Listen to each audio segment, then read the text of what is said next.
Hello, everyone, and everyone, and welcome to the welcome to the GlobalLogic GlobalLogic Cafe, Cafe, LinkedIn Live LinkedIn Live Conversations. Conversations. Our Our conversations via conversations the via LinkedIn the Live LinkedIn Live Cafe Cafe are all are all around around technology, technology, careers, careers, leadership, leadership, and and diversity. diversity. Let's Let's welcome our welcome our speakers for speakers today. for today. Our host Our for host today's for chat today's chat is is Sanjeev Sanjeev Azad, Azad, Vice Vice President President Technology at Technology at GlobalLogic. GlobalLogic. Let's welcome Let's welcome Sanjeev Sanjeev with a with a huge round of huge round of applause. applause.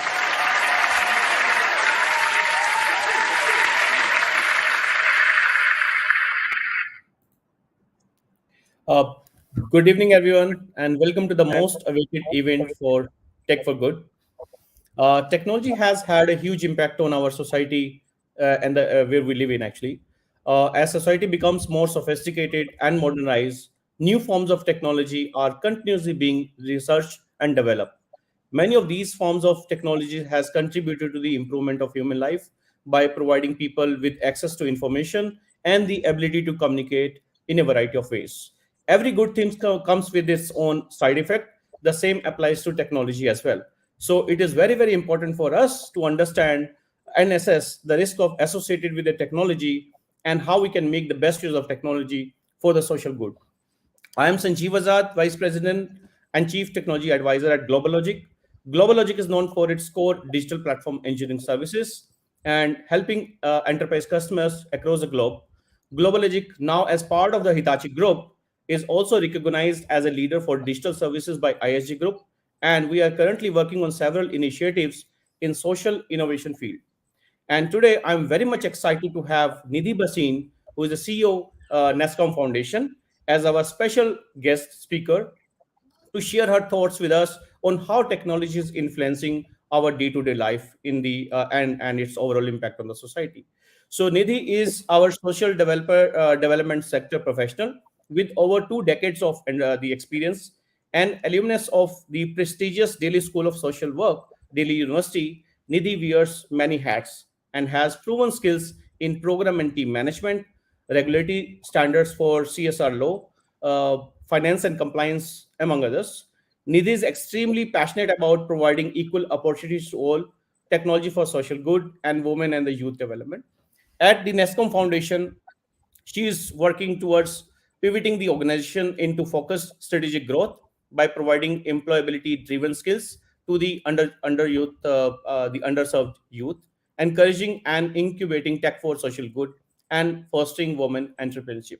Before joining NESCOM Foundation, Nidhi was working with the Concern India Foundation as Deputy Chief Executive Officer. And last but not the least, Nidhi loves to read and travel a lot. In her spare time, often takes off to the mountains with her books. So it's really, really a pleasure to have you, Nidhi, over here. And though I have covered a very, very brief intro about you, may I ask you to please share something that makes our discussion more interesting, especially for the Tech for Good. Thank you. So over to Nidhi. Thank you, Sanjeev. Thank you for the lovely introduction and the welcome. It's a pleasure to be a part of this conversation. I've been looking forward to this conversation. And I must say, before I introduce myself, Sanjeev, every time I've spoken to you, you're so passionate for technology and tech for good. So for me, it was very exciting conversations to look forward to. So about me, I think you've already spoken, but I would just say that I'm a person passionate about development sector, and I'm a person passionate about bringing in a change and through technology. So I think for the first 20 years, it was a lot of passion about um, how we can bring a change in the society. In the last 1 year, since I took over NASCOM Foundation, it has been that how can we actually scale up this whole development? How can we do that through technology? And I know that in NASCOM Foundation, I am in that place along with my own team to bring out that change. So, and for us at NASCOM Foundation, Sanjeev, we have been working for over 20 years in the sector, and while we have worked with many partners, but the biggest strength that we have is tech for good. And within this thing, we are ensuring that we reach the last mile, because we believe that while technology is a great enabler, but unless it reaches the last mile, unless it's an inclusive growth, I don't think anybody will reach anywhere. So with that thing, we really focus a lot on tech for good, but digital literacy, skilling, employability, and women entrepreneurship are our key pillars, key verticals. Excellent. Thanks, Nidhi. I'm sure that today's discussion is going to be very exciting because, again, technology does not do anything unless there's a human element to it, and that's we will uncover that, right? So, as we all know, that technology has a great influence on society, and we are all part of it, right? Whether we believe it or not, right? So, to start with the conversation, I would like to ask how do you see the and believe the extent of the impact of technology in today's world and society as a whole? So Sajeev, as I just said some time back, that tech is the great enabler. And what actually technology helps you is to bring in, basically to make sure that there's access to facilities, access to a lot of maybe it's government schemes, there's access to a lot of opportunities for people, and without technology that's not possible.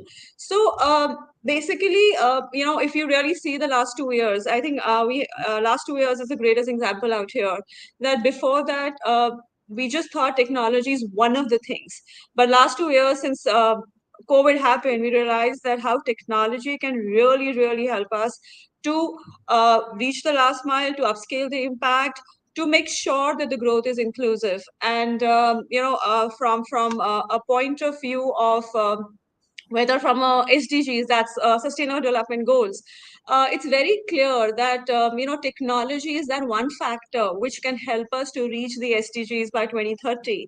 But on the other hand, while I said it's the enabler, there are disadvantages also of technology. So while it's creating opportunities, it is also creating a digital gap.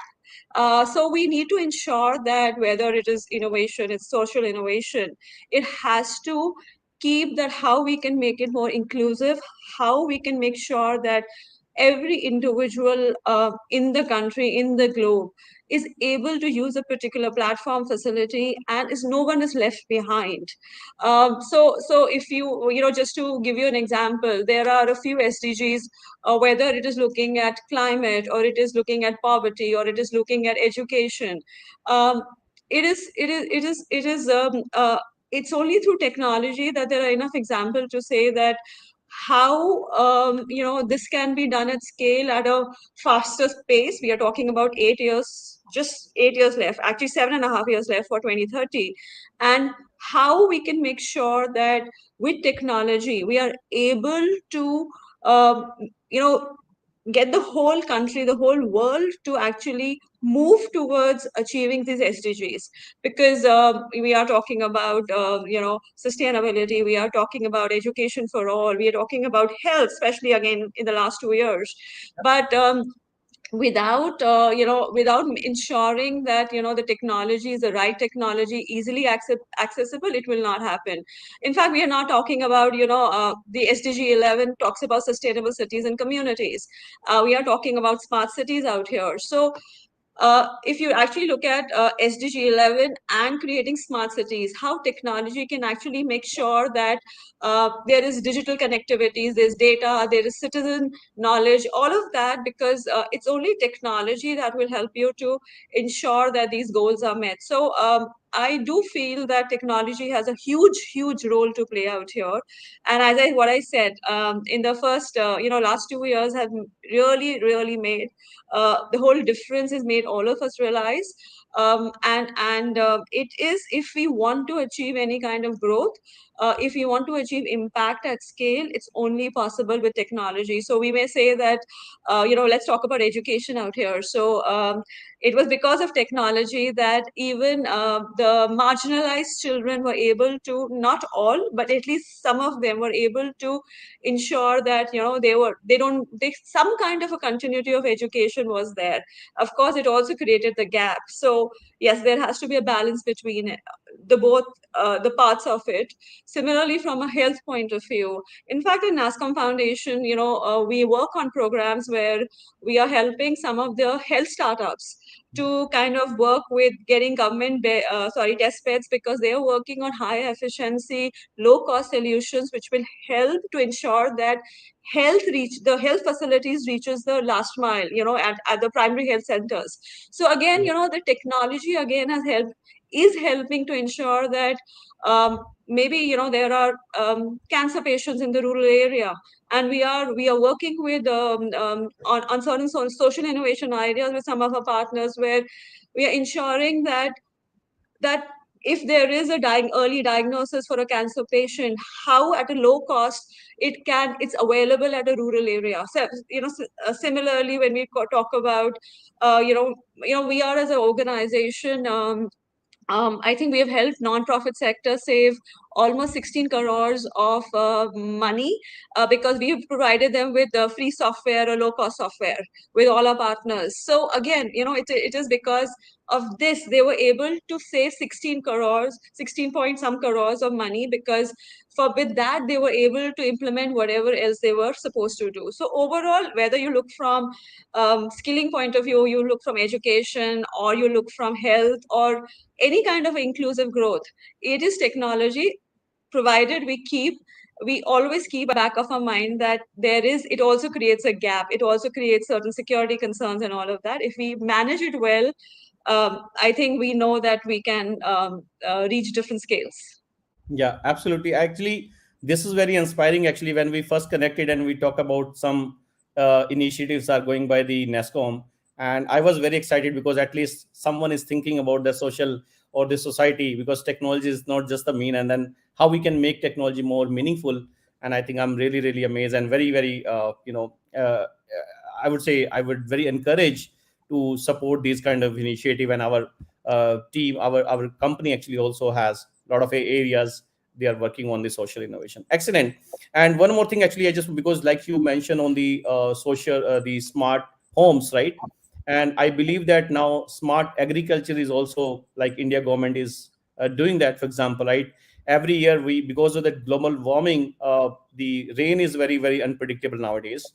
And so how actually we can predict that, how we can leverage the social innovation technologies, actually, right, predict the when and what to harvest, and so that our farmers can earn more money, and their life, the living can be improved altogether. So excellent point. Thanks.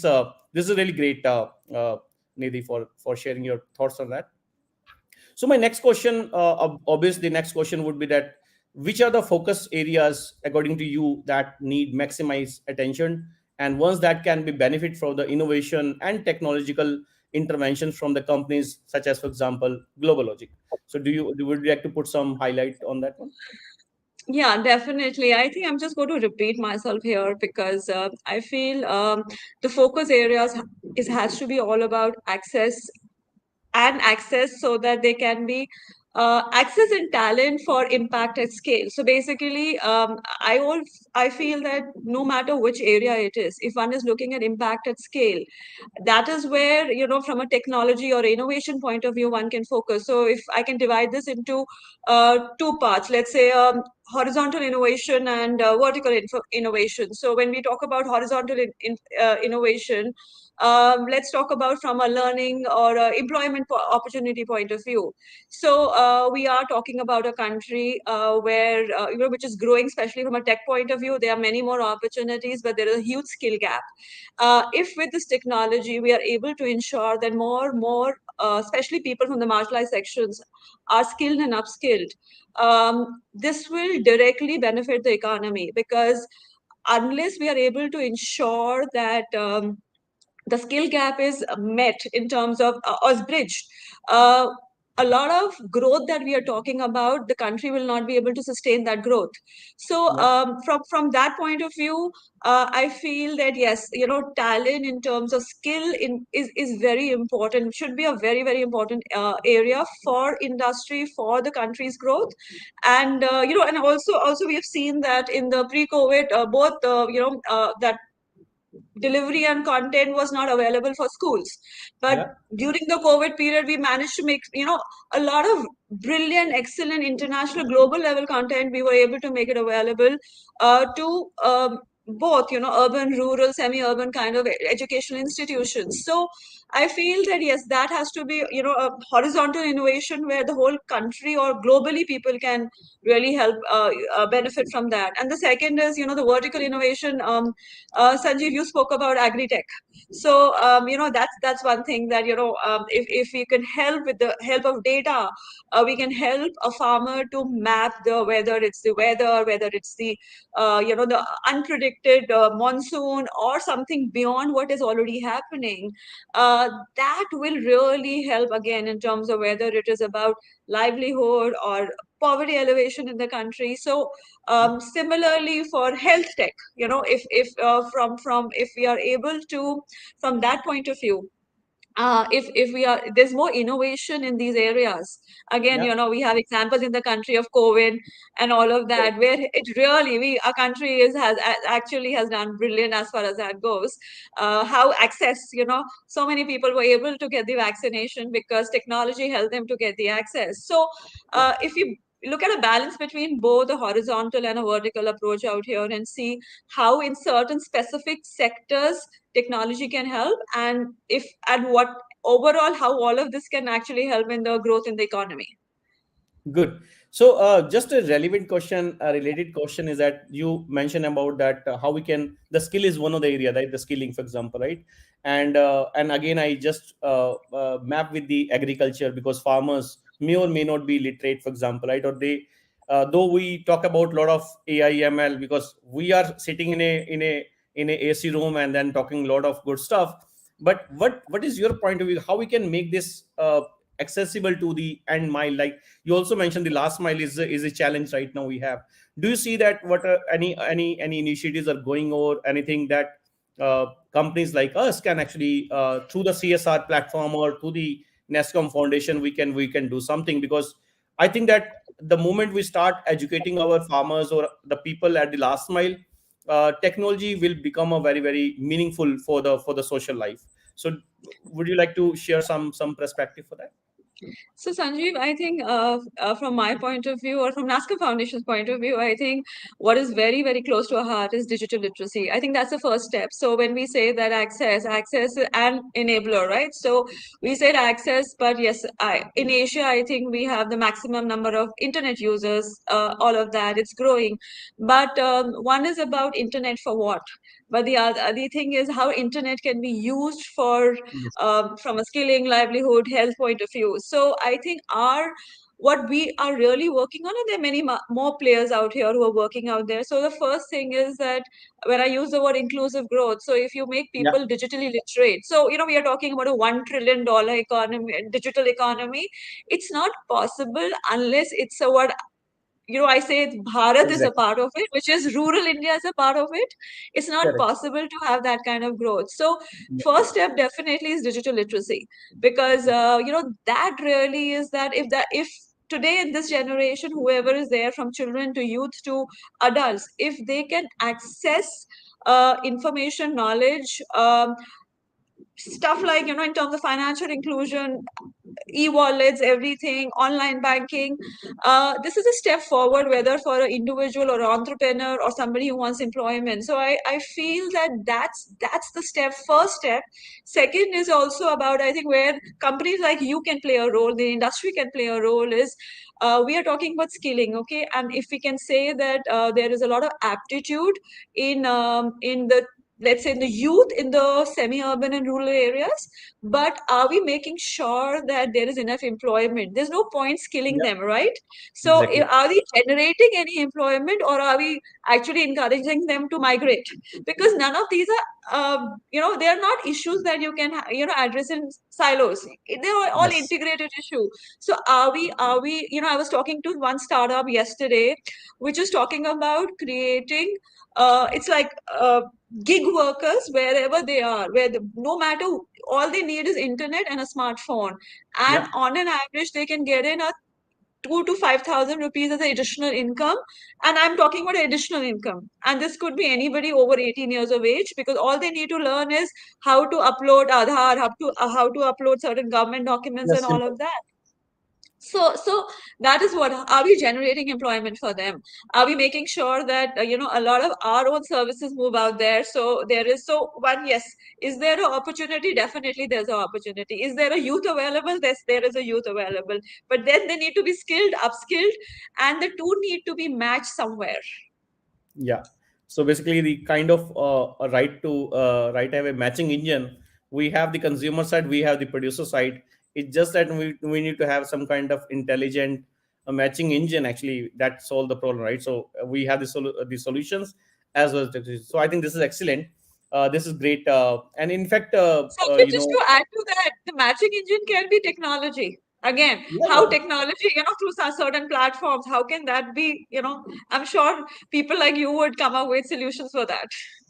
And that exactly I was my point was, because being a technologist, I always look into technology, but I maybe sometimes only think, okay, how we can make technology which can has a direct impact on the human lives. And that's why I'm very much inspired of the points that you are putting together. And it will really help us to inspire us and making not just a technological kind of thing, but making technology for the social good. So that's really interesting discussion. Thank you. Yeah, thanks for sharing. uh, the other areas, for example, we talk about the skilling and we talk about the technologies, right? What are the latest technologies that you think has a huge potential in bringing about the revolution of the societies or social for good? Do you have some perspective on that one? So Sanjeev, you're the technology expert, but I'll I give it know. from my point of view. So yes, as I gave you the example, what we have seen and at scale. So we have seen how COVID helped, Yeah, how the whole country has become financially inclusive with the UPI, right? So yeah, that definitely, how technology has, the newer technologies are helping. So, but from whatever I see, or here, even our conversation the other day, we were talking about how metaverse can really help to make it more inclusive. I've been talking to people, I still don't understand it well, but for whatever I can see, is it's like how, from a people with disability point of view, how it will make it more inclusive. Stuff like blockchain and all, how it will help in terms of, from an education point of view, knowledge point of view. Similarly, I do feel that there's a lot of data. There's a lot of data, yeah, but that needs to be analyzed. That needs to be used in terms of, the right knowledge to come up with solutions. So, I don't remember the right figure, but I was reading a report by PwC which said that um, AI will really help. I'm sorry, I don't remember the figure, but a very substantial figure to increase the global GDP. yeah, So, yeah. so basically, yes, it is AI. Of course, there's a lot of controversy since we talk about the positive and the negative. That will it, since we spoke about talent, skilling, all of that, will it lead to reduction in, in terms of the jobs available? Again, every time I speak to a techie like you, I understand that it will not reduce, it will increase, It right? will increase. But I think for a country like us, what we need is upskilling. So, Yeah, in terms of, yes, I think all the emerging technologies do have a scope to increase the efficiency, and I say it again from both health, education, every. In fact, I'll give you an example since we earlier spoke about agriculture.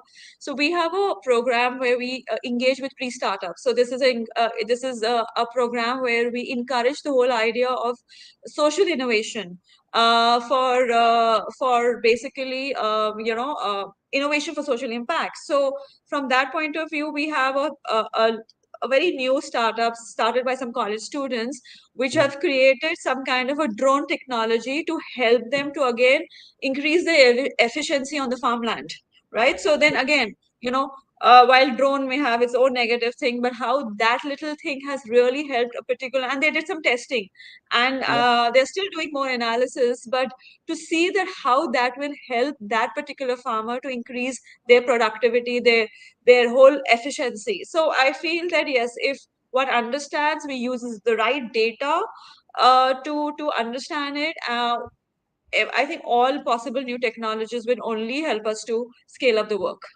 perfect. And I also would like to share some perspective on the technologies as well. Right, I was reading some article, and it said they are now the innovation is happening. How we can have a wastewater, so generate the energy from the waste, generate the green energy from the wastewater, so that we can disinfect the water, water we have, and also generate the energy so that the we can have multiple benefit out of it. Second, also I was looking into the carbon capture and storage. So now some invention is happening, so we can capture, like we sucking that, we breathe, so we are actually consuming all the carbon emission from the environment and storage it somewhere else, so that we can clean the environment, and also we can make the best use of it instead of doing it. Because the way, because like pollution is happening, population is increasing, we cannot control that, right? Unless and until it's a cultural change where every individual can think, okay, for example, I give an example. I want to go to office, let's say by foot, right? But in Gurgaon, staying in Gurgaon, I can't imagine, because there's so much traffic on the roads, and it's so populated. But if I have a corridor from my home to the office, which is a more greenery kind of thing, and I would rather go by walk instead of using my car and all the stuff. So there are different ways how we can, each individual's responsibility, how we can reduce the carbon consumptions by using less cars, using less AC, the right level of temperature we can maintain. I think some initiatives are going on, and it's a individual dependent. So it's a great thing. Yeah, good. Yeah. And also, like we have, like you metaverse, you talked about, which is very close to my heart, the topic, right? I was also reading where now we have the kind of haptic suits, so you can actually feel, not just view or experience. You can actually feel that sensation. Let's say for disability people, they wear that and they can actually experience the, Wow. like, a normal person actually feel that, right? And those kind of innovations are happening, and I'm sure that in the upcoming days, technologies like metaverse, AI, effective AIs will drastically change, unless and until because there's a side effect as well. We need to be cautious Yeah. about that Yeah. as well. Yeah, I'm really waiting to understand how this will actually help in terms of making it more inclusive. And you're right about from an environment climate point of view. I think there are a lot of green tech startups, and they Yes, are talking about, from waste management to water and yes, environment, and from, also contributing to the circular economy. So yes, all of this so is all about how technology can be built in. Yes. exactly. Because as I said, when I start my conversation, I said, okay, every good thing has a bad side effect as well, right? So there's always a two sides of one thing, right? So what are the challenges and the opportunities that lie in tech for good space? Do you have some thoughts around that? So I think challenges many. If I see from a tech for good point of view, so when I said, I think earlier I said that solutions are being created, but are people accessing them, right? So there may be a facility, but the whole limited thing of, one have these solutions being created, understanding, relating it to the data, understanding the need, understanding the usage of it. Sometimes we do come across that solutions have been created without understanding the ground reality, right? And which leads to challenges in adoption of the solutions. Yeah, The second thing is that, yeah, we are talking about digital transformation, but if you really look at it from the marginalized section point of view, it's leading to many other cyber security issues, right?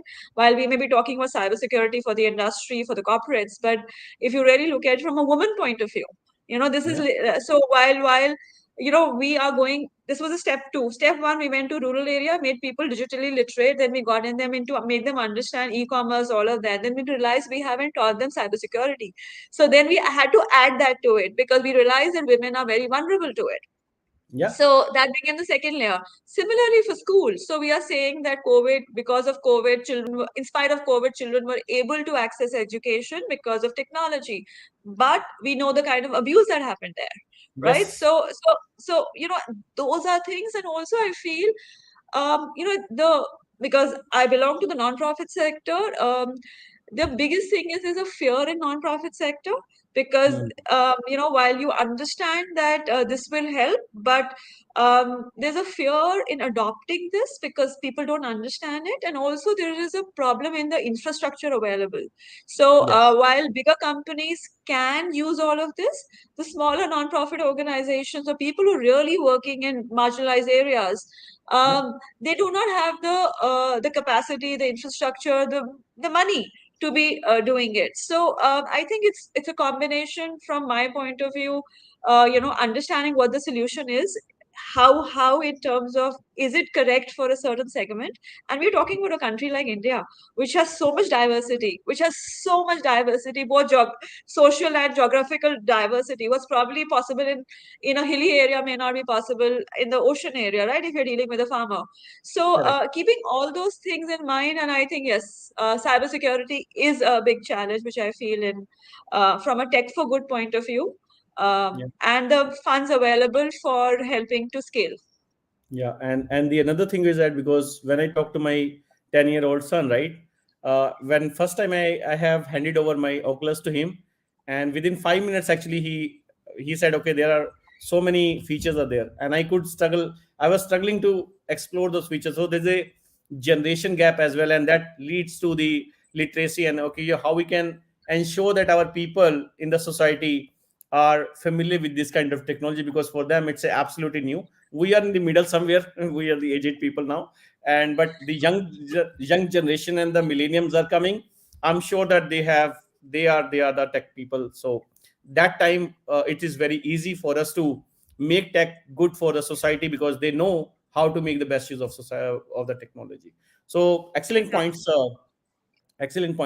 So I think there's a question that uh, there's a question, Nidhi, for you is that you mentioned women empowerment as one of the focus area for NESCOM Foundation. What are the initiatives that are currently running successfully, and what have been the outcome? Okay, so as a woman, anyway, I'm again very passionate about women entrepreneurship. But women entrepreneurship for us is a newer area compared to all the other areas that we have. So we started working on this the last 1 year, and we are already working in about 6 states. So we are not the right people to create entrepreneurs. What we do is in the existing entrepreneurs, how can we use technology to help them to become their business become more sustainable or to upscale them? And when we say women entrepreneur, our whole definition of a woman entrepreneur is a micro, very, very small, nano self-help groups is what we are focusing on. And we are working with women agripreneurs. We are working with artisans. We are also about to launch a program which is on basically with the retail, with women who are into retail. And also recently, just about last 2-3 weeks back, we launched a helpline to help women entrepreneurs to get information. This is basically again for agripreneur women. And our plan in the next, so right now we probably have about 20,000 women that we are training. But our thing is that by the end of next 4 years, we would be impacting about 25 lakh women entrepreneurs. And this also comes from a place that India is a country where I think only 13% of entrepreneurs are women. Yeah. And that is again a huge opportunity. If you look at it positively, it's a huge opportunity. All they Yes. need is hand holding. And we are trying to ensure that very, very small entrepreneur is able to upscale themselves. Wow. Wow. Excellent. Very inspiring, actually. So good. Thank you. The next question is that how the common man, the common people contribute for. I'm sure that, like me, I'm very, very, encouraged. And, so how can a common people contribute to these kind of initiative? Do we have any common platform where people can reach out and they can start contributing? So, Sanjeev, that contributions can come in different ways, right? So of course there is from, if you are working with a, so wherever you're working, it doesn't matter. So there's now most corporates have a CSR program. So your contribution can start from connecting us to whoever is handling your CSR. That is one part of it. But we also have a platform called My Kartavya, which is basically a platform for volunteering. So where we have hundreds of organizations and our own initiatives listed out there, and you can go and volunteer on a regular basis. There are some karma points out there. So that's one Mhm. more thing. You can write to us also at info@nascomfoundation.org if you want a more regular volunteering. We do something called skill-based volunteering also.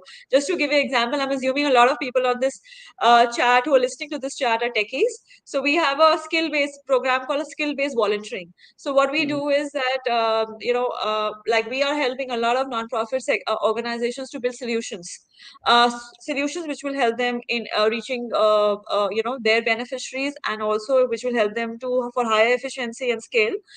So you can actually work with us on that, where you can we can match you with one of our programs, because you can help us to create platforms, you can help us to create apps, and any other. Sometimes we need people to also give consultancy to non-profit sector how to use technology. So there's a lot of scope. Yeah. But I would just say My Kartavya is the best platform for you to reach us to understand how you can contribute. So, is any website that I can log in and start registering myself, depending on the stuff we have, or is it something you are looking GlobalLogic to build for you? Uh, I'm so, just so we are looking at GlobalLogic building something else. I know our teams have been talking about it, but this is already an existing platform. This is okay. called www.mykartavya.org. Or Okay. you can go on www.nascomfoundation.org. You'll get a link from there. And I'm sure that you will get a lot of contribution. People on the in this session will be inspired and go ahead with this registration. So I'm sure that, because We we people have a soft mind, a soft heart as well, so they're ready to contribute. But the only thing is that, because they might not be knowing that, okay, where they go and then start contributing. I think it's Yeah, we are happy to have. The only thing we request is commitment. So a volunteer should come with commitment. exactly. Okay, so the Yeah. next question, very interesting question, is posted by someone like, technology comes with a cost and we need to cheaper solution for the agriculture and textile industries, such as free trading for laborers who consider and feel that technology is a hard for their jobs. So what is what is your point of view on that? Sorry, Sanjeev, So can you yeah, help me so with the it question says, again? Yeah. yeah, so it says technology comes with a cost, and we need a cheaper solution for agriculture.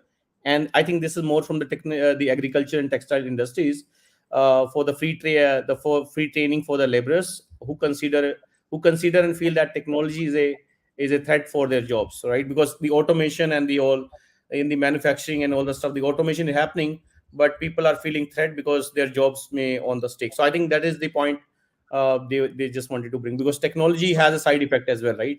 The more Yeah. automation, yeah. So So so any I no, so sorry, Sanjeev, you were saying something. Sorry. No, I said, just this is just wanted to understand your point of view, how we handle, because I'm sure there's a sentiments, there's a emotions attached to it for these kind of industries like textile and the agriculture. So do you see any point of view, or what is your point of view to handle these kind of uncertainties or unrestness in the people that might be building up? I think it's a lot of unawareness also. So I think we were talking about it earlier, that automation doesn't mean that people will lose jobs, right? Yeah, Because while there's a lot of investment on AI and building robots and all of that, but there is also a lot of need human touch. to, yeah, right. So it doesn't mean, but yes, what it really needs is, and I completely understand the insecurities, but what it really needs is upskilling. So I think that is the reason that we are working on a lot of programs on digital literacy, because we are to, and actually I recently have come across a lot of manufacturing companies who are talking about making their labor digitally literate, because they want to prepare them for the next phase.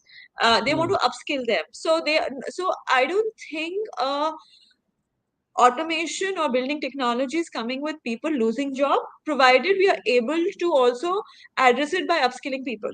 And digital literacy is definitely the first step towards it. Correct. And even like you talk from a textile industry point of view, Mhm. whoever is doing whatever work, if you can upskill them, if you can make them comfortable with technology, they will be the people who will pick up the next job. Correct. And that make us global as well, right? Because I think the government of India is running some initiative like promoting their handcraft and all the stuff. I think a lot of good initiatives are going on. It's just that literacy that you started with that point. Okay, skills and the literacy is something we should talk about. I think you hit that point very very precisely, that it's all about the literacy and how we can get it to the last mile. Excellent. So that's the point. Okay. I think one more question we have: what are the challenges of social innovation, especially in a country like India? We have touched upon that, but maybe like what are the social innovation challenges we see, especially in I India think side? Yeah, so whatever we are coming across, there's a lot of thought around social innovation. There's a lot of thing about, innovation doesn't need to be only about business. It has to be about a social impact also, a purpose also. The challenge that we see is that upscaling a particular solution. So while there are a lot of ideas, but there are very few investors into it, right? So while there is still hesitation about seeing that how a social innovation can become profitable also, and it also is a mindset where Yeah, a lot of the moment you use the word social to innovation, there's a mindset which says that then it can't be for profit, right? But why are we saying that? If you want something to be sustainable, it has to be, it's okay to have it for profit, because how will you scale it up otherwise, right? exactly. So while some of us will continue to be non-profits, right, and work in whatever we are doing, but it's very important, especially looking at the population, the scale of our country, that unless a lot of them look at it from a for-profit point of view, because only when they will get for profit will they be able to further scale it up or come up with newer technology or newer innovation. So I think it's a lot to do with readiness mindset about investment into social innovation. I have seen a lot of global organization, philanthropic organizations are coming into India to invest into social innovation. But Mhm. Indian organizations, I know GlobalLogic is doing that. I know that GlobalLogic is a part of it, but there are very few like that, Sanjeev. Mhm. So there has to be a complete buy-in to say that if there is social innovation, it needs to be scaled up. For that it has to be for profit, Good. and Yeah, there thank is you. more investment. Yeah. Yeah, by the way, thank you for recognizing GlobalLogic's initiative. So thank you so much. Okay, so I think this is good discussion, and also I just wanted to add what you just talked about. The culture is also very important, right? So let's say if I have 5 members at home, I have 5 cars. So why can't we reduce the number of cars, right? It because all leads to the carbon and these kind of stuff. So I think it start with the individual, right? So and the more awareness we make through the platform like Nescom Foundation, I'm sure that because culture is something which is hard to change. It cannot change in a day or two. Technology keep coming, but cultural if we keep these kind of awareness into the society, that will really help us to achieve and get into the society 5, which is a more motto for many of the organization nowadays working on. So I think Sanjeev, the answer to sorry, the answer to that is, since I started with SDGs, is the 17th SDG, which talks about collaboration. If we all are collaborating together, it will bring yes. the change. Yeah, sorry. Exactly. Yeah. Exactly. So I think this is great. So let me summarize it. I think today we talk about a lot of good areas, though time is ticking. I'm sure that we have a lot of stuff to share, but it was really really good to see, good to hear from you. Especially we were just I was just validating whether the technology I'm thinking about is aligning to the social good or not, right? So I think now I have the confidence. Yes, I am moving into the right direction, and our organization is also moving into the right direction. We are achieving the social innovation, and now being part of the Hitachi ecosystem, right?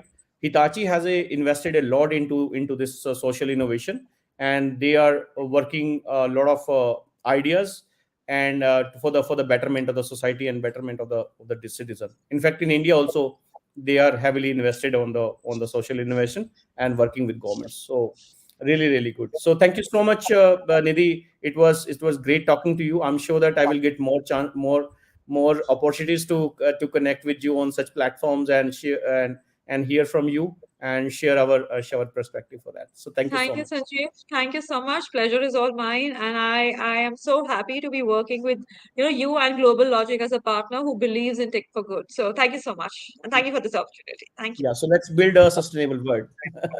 Yes, Thank you let's so do much. that. Thank you. Yeah, thank you. Thanks. Take care. Bye.